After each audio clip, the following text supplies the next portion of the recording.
What is up, everybody? Welcome back to another video. In today's video, we have some Detroit Lions news. The Lions have cut a cornerback that did play in Sunday's game against the Rams. I'm not going to say this is Philly week yet. It kind of is, but at the same time, Wednesday is really when Philly week pops off because we have the injury report tomorrow. And we also may take a look at the All-22 tomorrow, okay? So stay tuned for that. We'll probably do a stream. I don't know, before or after, I'm not sure. Maybe before, maybe after we go through the injury report. I'm not 100% sure yet, but we're probably going to take a look at that tomorrow. However, we do have some Lions news early this week, and we may know why. So let's get it started. Way up, we're going to bite a kneecap off, and we're going to stand up, and then it's going to take 2 more shots to knock us down. And on the way up, we're going to take your other kneecap, and we're going to get up, and then it's going to take 3 shots to get us down. And when we do, we're going to take another hunk out of you. Before long, we're going to be the last one standing. Welcome, everybody, to another video. Glad you guys are here. How's everybody doing today, man? It was a good time for Lions news. Always a good time. Always excited to have Lions news. This is some unfortunate news, obviously, for the guy who got cut. Wishing him the best of luck going forward. Hopefully, he finds his spot. And who knows, maybe at some point it does end up being back with us. But I've seen some of the headlines around this releasing, and I don't completely agree with all of them. You know, sometimes it's just like random websites throwing headlines out there just for clicks. Probably not 100% why he's gone. It could be part of it, but that's not the whole reason why Lions decided to release him. So let's not beat around the bush here. The Detroit Lions, and what does that mean? Beat around the bush? Like what? Like, ooh, let's poke around. Detroit Lions have released cornerback Daryl Worley. All right, so Daryl Worley did play last week against the Rams. He came in when A.J. Parker went down, our starting slot corner, the UDFA. We all know about A.J. Parker by this point. He came in for that spot, and yes, he did give up one big completion where the Lions sent a blitz. They brought 5 guys. The stunt slipped, and it gave Stafford a lot of time, and he was beat deep, and he gave a big completion. But I don't think that one completion was like, yep, you're cut because of that one completion. I don't think that's necessarily what this was. It's probably part of it, but I don't think that's the full reason. I thought it was pretty clear when we signed this guy. He wasn't really a pure slot corner. Like, I thought that was kind of clear when we brought him in. Like, if you guys go back to when we signed Daryl Worley, he was not a pure slot corner. He's not really even built like a slot corner. When we signed Daryl Worley, this is a 6'1", 205-pound cornerback that we signed after Jeff Okudah went down in week 1 against San Fran. We didn't sign this guy to be a slot corner. I think the Lions knew that. I could have told the Lions that, hey, he is not a slot corner. They'd be like, yeah, okay, of course. And I think we've seen that, and we've seen that in the past as well. If you guys go back and look at that video, we talked about him playing some safety in the past as teams try to mix it up on how they want to utilize him. And we even saw that with Worley earlier this year. I think it was against Chicago where they put him on a tight end. I felt like that was his best attribute, was his ability to cover tight ends. I actually liked that part of his game because we had some struggles against tight ends. I think our safeties have gotten better there, so they're more trusting in what they have. And I think even Alex, like, he's taking his coverage. He stepped up, right, in terms of coverage. Derek's getting a little more comfortable. But I felt like that was his best ability, was he could cover tight ends. So the Lions even utilized him a little bit at safety. Remember, he missed that sack, but then he had the coverage on the tight end, the corner of the end zone. That's kind of how we utilized him, very sparingly.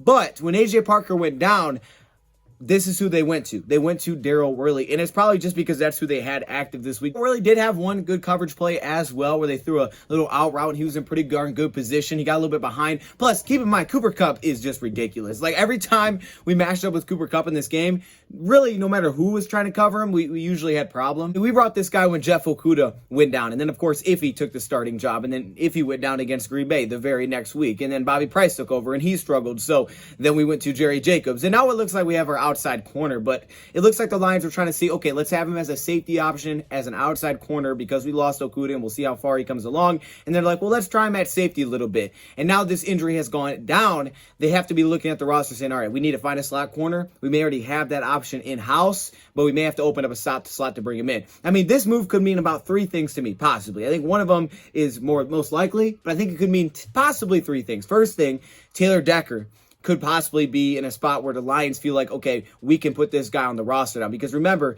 I think Dan Campbell said he believes they get this week and then next week into the bye week, like Tuesday, to make that decision on Taylor Decker, whether or not they're going to be able to bring him back or he's going to be out for the year. So you're running out of time to do that, but you need an open roster spot to do it. So that would be good news. I would definitely love that. If that means that Taylor Decker is close, and maybe we'll see soon that he gets placed on this 53-man roster. I would love to hear that kind of news. That'd be great. So it could mean possibly the Lions are going to go make a move, maybe a trade, something like that, to bring in a player, so they need a roster spot open.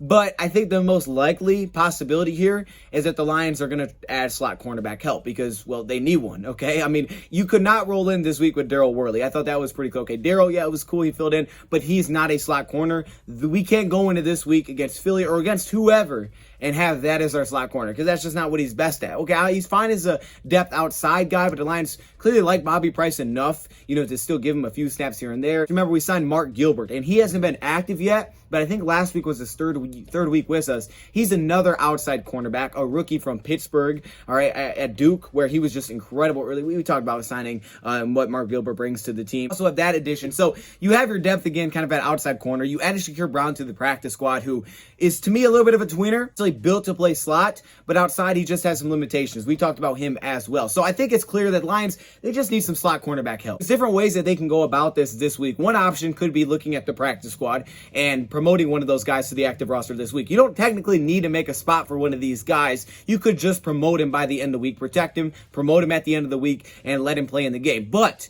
if it's going to be the guy that I think is probably most likely to step into this role, which is Nickell Robey-Coleman, who's been here since the beginning of the season, a guy that has familiarity.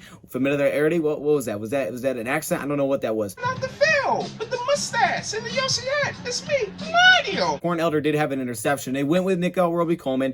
He has that connection, and he's been here really the entire season. So we haven't really seen him that much, but he's been here. So he's going to be ready to go with this system. He's going to be more plug in and play than really any other option that I think you have currently on the team. Even if you went out and signed somebody, and I have a couple of names that came to mind, but even if you did that, they probably wouldn't be ready to play this week, where you could be like, yeah, we're good here. You do have a guy like Parnell Motley. I don't want to overlook him. He's on the practice squad, but he's still more of an outside guy as well. So you just need some slot depth. And I think Nickell Robey-Coleman is very likely that we'll see that he gets signed, because I do believe that he's only been elevated from the practice squad 1 week, and that was against Cincy. I think that was the only week that he's actually been elevated, but you only can do that twice. Only twice can you elevate a guy from the practice squad to the active roster on game day without then after that signing them to the 53-man roster. You only can do that twice.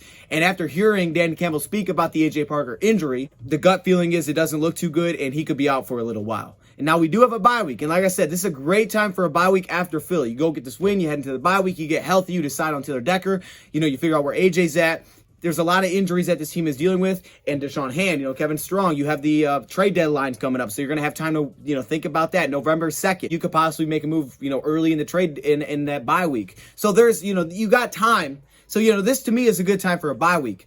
But the way that Dan Campbell says it doesn't sound like it's a day-to-day injury. He may be out for a little while. The Lions need some slot help, and Nickell Robey-Coleman just probably makes the most sense. Last year with Philly was not a very good year. He was available for so long, but if you go back to his LA Ram days, and obviously they had a better defense, but we've took a look at this. Aubrey Pleasant, he was doing fantastic things, and he was really good every single year with the LA Rams, and that's why Philly went out and got him. They're like, dang, let's get this top corner. Let's pair him with Darius Slay. We're going to be good to go. It just didn't happen. He just wasn't as good with Philly. Part of that's the defense, and also part of it is coaching. I wanted to sign him in the offseason. I wanted to sign this dude in the offseason. The fact that we picked him up when we did was like, okay, that's a steal. Like we need to. So I would bet, if I was a betting man, I would say the Lions roll with Nickell Robey-Coleman this weekend, and he probably gets signed to the active roster. That way it's, you don't have to worry about, oh, well, hey, now we have to sign him because we brought him up 2 weeks. You can just sign to the roster, you fill the spot.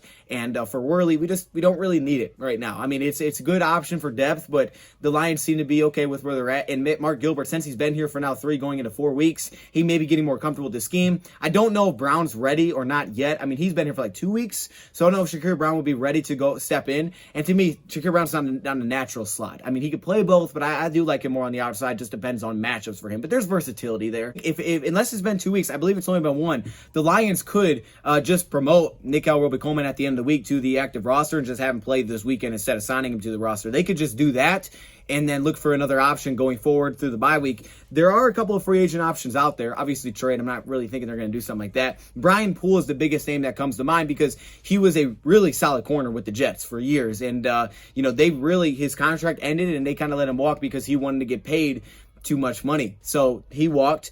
And we really haven't seen him since 2020 because in 2021, he landed with the Saints. The Saints brought him in. He gets injured in the preseason, and he's out until, October 12th, where they end up releasing him, injury settlement. And then he goes and works out with the Patriots. Nothing happened there because they needed help. He's probably one of the top options available in the free agent market. The issue is that the Lions only have about less than $3 million in cap space. Popped out to me as soon as I saw this is Kevin Peterson. I know he struggled a little bit since he's been with Aubrey Pleasant, and it wasn't really a big sample size with the Rams, if we're being honest, but he did have his best season in a very short stint with the Rams back in 2017 when he had 2 picks in 6 games played, 6 passes defended.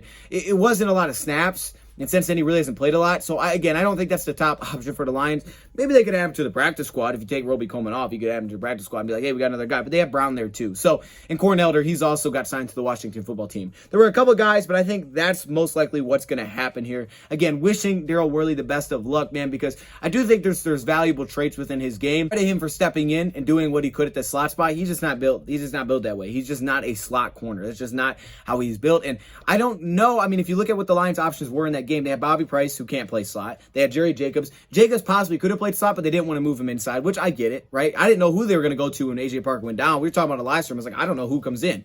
You know, Jacobs, Amani's an outside corner, so those are your three. So you didn't really have a ton of options to go to once Parker went down, because then you're at like Daryl Worley. So they went with Worley, and he did the best that he could. I don't think it was just because of the one big reception. It just isn't a need right now for us. We need help at slot.